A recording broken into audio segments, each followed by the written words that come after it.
မရတော့လဲဝင်အတက်က49နဲ့ရနောင်းမှနေတယ်ဒီပလတ်စတစ်ရုံမှာအလုပ်လုပ်တယ်ပေါ့ရန်ကုန်မှာပဲနေတာရန်ကုန်မှာပဲကြည်တိုင်းကလေး2ယောက်သူ့ဆိုင်ပေါ့နော်ဗာလေးညာလေးရောင်းနေအဲ့တော့မောင်တော်ကများတဲ့အတွက်ကိုမှပင်မန်းနေလို့ရေးကြည့်73နှစ်လောက်မှဒီအစလောက်ရုံမှာကိုကပိုက်လေးပါတွေဝိုင်းလုပ်ပြီးတယ်ပေါ့နော်ကိုပချက်အစင်မပြေတော့သူတို့ပြီးတဲ့မူမိုးလေးတွေပိုင်းနဲ့ပြီးတော့73နှစ်14နှစ်15နှစ်ကြာကြတော့ကိုကဒီဟင်းလေးပါလေးကိုဝါသနာပါလေးစက်သားဟင်းတို့ခရမ်းသီးနှက်တို့ရောင်းနေပြီးတော့အဖေဆုံးသွားတယ်အဖေဆုံးသွားတဲ့အချိန်မှာနောက်ပိုင်းလည်းကြာကိုရီးယားနေရဒုက္ခရောက်တော့ကိုဒီအိမ်တော်အသက်18နှစ်မှာအိမ်တော်ကြာခဲ့တယ်ကြာတော့ရောက်ခမတွေနဲ့တော့နေလိုက်တယ်ကိုဒီယောက်ျားကလည်းဒီလိုအဆက်တွေပြတ်သွားတဲ့အချိန်မှာသူကိုထောက်ပံ့ငွေတွေမပြီးတဲ့အတွက်ကိုခလေးတွေနဲ့ကိုဒုက္ခရောက်ခဲ့တယ်ထောက်ကရောက်ခဲ့တဲ့အချိန်မှာကိုကဒီထိုင်းနိုင်ငံရနောင်းတောင်ပိုင်းရနောင်းမြို့ကိုရောက်လာပြီးတော့ကိုပေါ့အလုပ်လေးပါလေလုတ်ကဲစားတောက်မယ်ဆိုပြီးတော့မျှော်လင့်ချက်နဲ့ရောက်လာကြတယ်။သား2ယောက်နဲ့ဒီထိုင်းနိုင်ငံကိုရန်ကုန်ကနေပြီးတော့ရောက်လာတဲ့အဲ့သား14နှစ်သားလေးက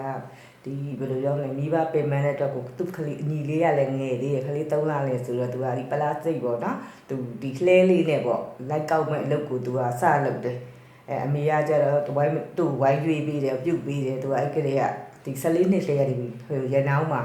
ဟိုနာဒီနာသူပလတ်စတစ်လေးတွေသူလိုက်ကောက်ခွက်တွေပေါ့ပူးဒီကောက်ပြီးတော့သူအဲ့ဒါတော့ရောင်းပြီးသွားလို့ရှိရင်ကိုထမင်းတွေပါချက်ပြုတ်စားကြတယ်မမားတွေပဲဝယ်စားကြတယ်ပေါ့နော်ဒီရနောက်မှာရောက်လာတဲ့ကပေါ့သူက14နှစ်အခုခလေးနဲ့ဆိုမှသူတို့မောင်နှမ2ယောက်ကိုနဲ့ဆိုသူဒီပစ္စည်းလေးတွေတော့ကောက်ရခါကြလို့ရှိရင်သူပြန်လာလို့ရှိရင်ကိုကဘယ်ဘူးလဲဘယ်ဟာလဲတရားစီဘူးလားအမျိုးစားတွေခွဲပြီးကိုကရွေးပြီးတယ်သူကတရောက်တဲ့ခါကျရင်200လဲရတယ်300ရမရတဲ့နေ့လေးရှိတယ်ပေါ့နော်မရတဲ့နေ့ဆိုရင်ကိုတွေကမမတထုပ်လာဝယ်ပြီးတော့ဒီလိုမမတထုပ်ကိုသားမီး2ယောက်စားတယ်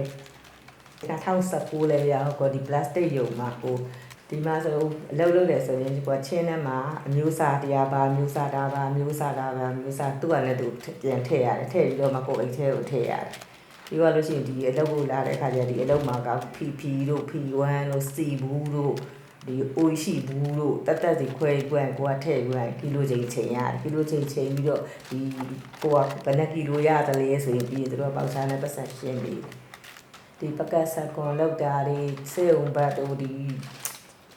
ဝတ်ပန်မဲ့လောက်တာဒီအကုန်လုံးပေါ့နော်သူတို့ပတ်စံခံပြီးတယ်ဒီအလုံနားရင်လေဟို3ရက်နားရင်3ရက်စာပြီးတယ်နေမကောင်းလို့စိတ်ုံသွားလို့နားရင်လေနေပလင်းရဲ့နာပတ်စံပြီးတယ်ဒီကလေးရဲ့ចောင်းဝစ်စုံလေသူတို့အလကားဝယ်ပြီးတယ်ပေါ့နော်ထောက်ပံ့ပြီးတယ်ပူညီပြီးတယ်ပေါ့နော်တော့အန်ဒီသားလေး73နှစ်သားလေးနဲ့တူနေတယ်သူက4နှစ်သားကလေးကကျောင်းမှုကြိုစတတ်တယ်ပေါ့နော်အခုကျောင်း6တန်းအထိကိုတင်ယူနေတယ်အန်ဒီအသက်ကြီးသွားတယ်ဆိုလို့ရှိရင်ကိုကအလုပ်ပိုင်းလှုပ်ရှားမနိုင်တော့တဲ့ခါကျရင်ကိုသားလေးတွေကကိုကြည့်ထားမယ်စောင့်ရှောက်မယ်ဆိုပြီးတော့လည်းညှော်လင်းတယ်ပေါ့နော်နောက်ပြီးတော့သားကလည်းလက်မှုပညာဆိုလို့ရှိရင်သူကဒီကွန်ပျူတာပြင်တာတွေစိုက်ကယ်ပြင်တာတွေသူ့မှာဒီကမျိုးတွေဝါသနာပါတယ်ပေါ့နော်